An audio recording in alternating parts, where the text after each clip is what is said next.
Hey, this is Pamela Remus-Janitor. I'm the retail editor for Blue Book Services, and this is the Produce Reporter Week in Review. This week, we're talking food service, and food service is a little shaky right now. We got a little bit of bad news this week. The National Restaurant Association sent a message to Congress asking for help. Basically, they had just done a survey, and their survey found that 6 in 10 adults have changed their restaurant use since the rise of the Delta variant during the pandemic. Almost 20% have stopped going out to restaurants completely. 37% have ordered takeout or delivery instead of going to a restaurant. So they're asking for help. And on top of that, we have a labor problem at restaurants. And one of the webinars I covered this week was the United Fresh's quarterly food service report. And one of the things that I picked out of it was they did a survey asking consumers what kinds of industries did they notice a labor shortage and it affecting the experience.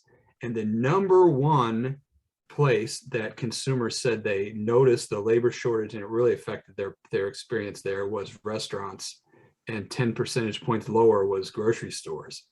So we've got some things starting to add up that are pointing in the wrong direction for food service. And on top of that, we just posted the monthly Technomic report that they have their own TI index where they show the health of the industry, basically the restaurant food service industry. And the good news was July numbers were just over 1% ahead of 2019 and over 30% over 2020, which you would expect. The bad news was it dropped from June to July. And we get this at the end of August, and knowing what's gone on the last month with a lot of cities and states going back to mask requirements and some bigger restrictions at places such as restaurants, I would expect it to fall further from July to August. And then we have September, which is the worst vacation month of the year. No one goes anywhere. So these are some bad signs for the food service industry. Yeah, I mean, it doesn't surprise me. I really feel like people need to really take notice of what the National Restaurant Association is doing, raising the alarm on, hey, we're not out of this yet. And especially for restaurants, just as a lot of them were getting started, getting back to it, everyone was feeling a groove. And kablamo, right? I've changed my restaurant behavior. If it doesn't have an outdoor patio, I'm not going right now, especially with I have a 7-year-old. I have to keep an eye on him, keep him safe. I have no qualms picking up and taking out. I have no qualms eating out on a dining table, or out on a dining patio. But you did mention September, and here in Texas, September is actually the start of porch season when it actually gets nice. But it's the end of outdoor dining for a lot of places, especially up north in the New England area. They're going to start going into fall and going into time where outdoor dining is not going to be possible.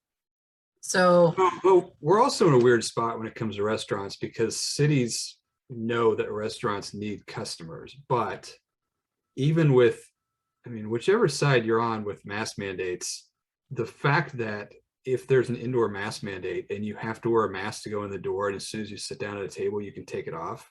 There's nothing scientific about that. And most people realize that doesn't make sense. And if you really are concerned, you will not dine inside a restaurant. Yeah. And that's the end point for it, is that if you're like me, and we happily wear masks, whatever, but going into a restaurant at all is like, I'm not going to go dine in. It's a bunch of people in a tight space, and they're going to be maskless because they're eating. So if that concerns you, that's an issue. And on top of that, we have some cities that are starting to do vaccine passports to get into restaurants. New York, New Orleans, where Fresh Summit will be in 6 weeks, has that rule. That dampens consumer demand. There's no way about it. Yeah, it dampens consumer demand, and also consumers are a little concerned about it, and they're dampening their own demand. And so, what can we do here? I always try to look for the silver lining, and perhaps this lining is a little less silver, maybe more bronze. in that a lot of restaurants figured out takeout and figured out how to do it well and figured out how to do it profitably during the first shutdown. And so, I mean, we've talked about it before. A lot of them converted themselves into ghost kitchens and just never reopened their dining area. And of course, it takes away from the restaurant experience to not be able to dine in, but at least some of them have, it's not like you're getting dropped off into the deep end anymore. We know how this works. We know how to create a menu that is optimized for takeout. So there is tiny bits of, silver lining on that. But the labor situation wasn't getting much better in restaurants. And we had to. This is a way to help that. Yeah. If you can't have people in your dining room, you don't need to hire people to staff it and clean it.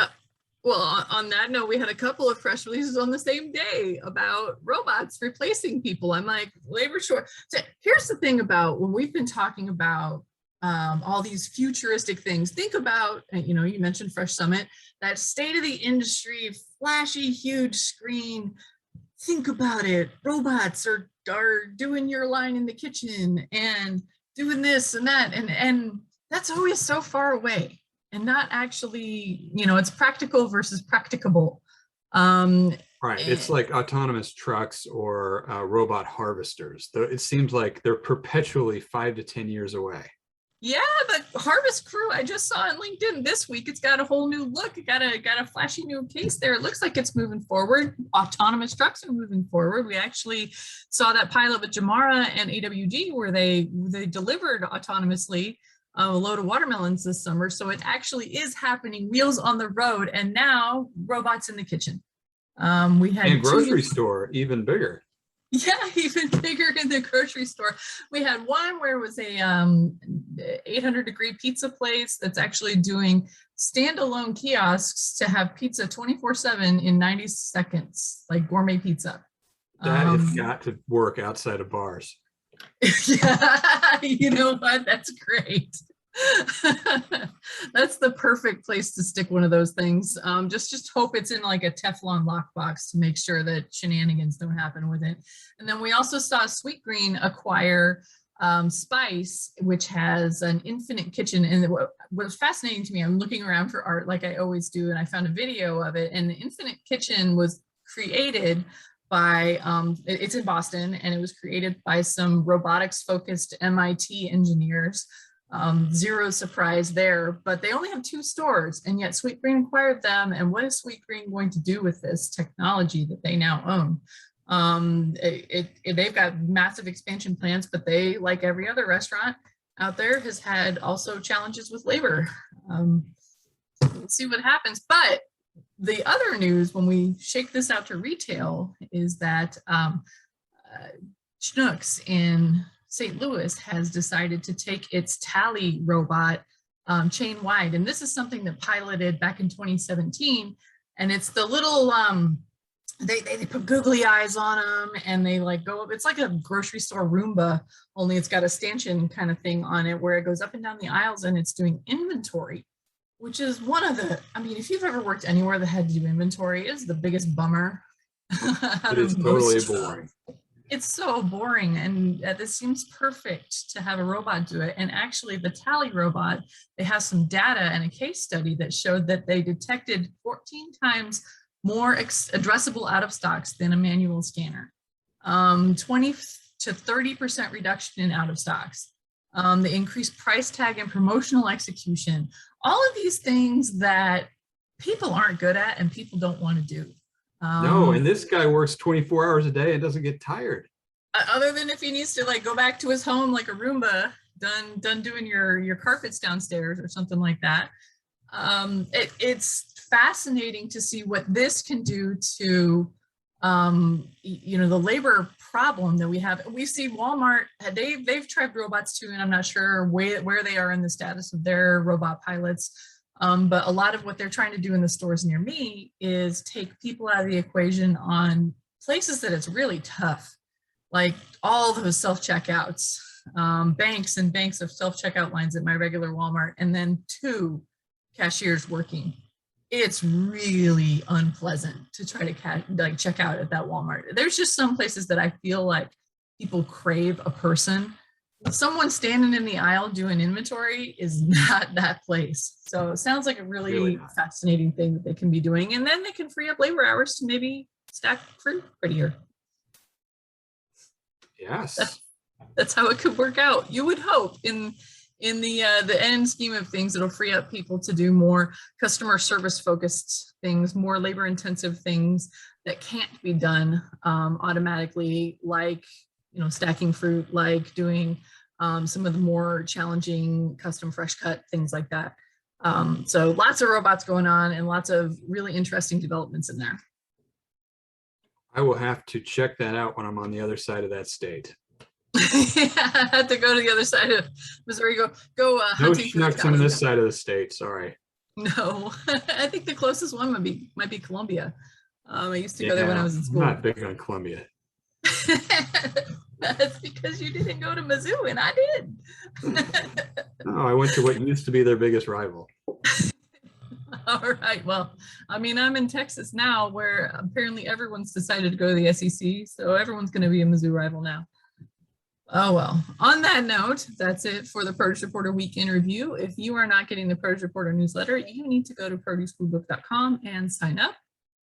And I guess we just weren't interesting enough to wake up the tree. No, he's still awake. Yeah, he's snoozing. Keep an eye on you.